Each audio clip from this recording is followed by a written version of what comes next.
flimkien, iva, jiena nemmen li nistgħu nweldu Malta tassew għal kulħadd. Ejjew flimkien niktbu l-ġejjieni li rridu ngħixu. Ejjew flimkien inwettqu flimkien din il-bidla bil-viżjoni.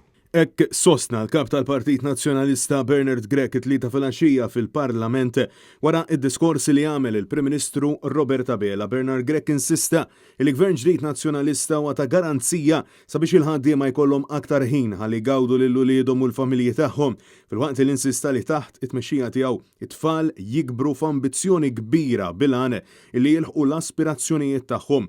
Wasaħaq li pajjiżna għandu bżonn bidla sabiex nipproteġu l-ispazji miftuħa bil-għan li jitgawdew mill-familji Maltin u Għawċin.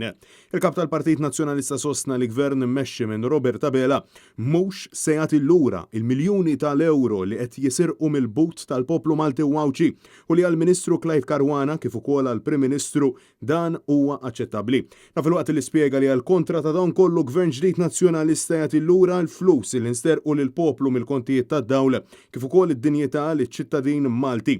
Għaliex Partit Nazzjonalista jemmen f'dan il-poplu bieżel u lest jerġa' jolli lura isem pajjiżna mal-qbija tad-dinja.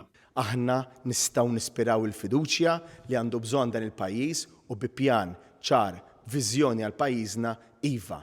Inġibu lura l-kredibilità, noħorġu l-Malta mill grey listing, nerġgħu nagħtu futur liż-żgħażagħ tagħna, futur lill-ħaddiema tagħna, futur lin-negozji tagħna u Malta terġa' ssir dak il-post attrajenti fejn l-investitur dirett internazzjonali jkun irid jiġi biex isir sinjur imma flimkien miegħu jagħmel il-pajjiżna aktar san, aktar b'saħħtu u post aħjar fejn int tgħix, taħdem u tgawdi lill-leżiż tiegħek. Francesco Catania, Net News.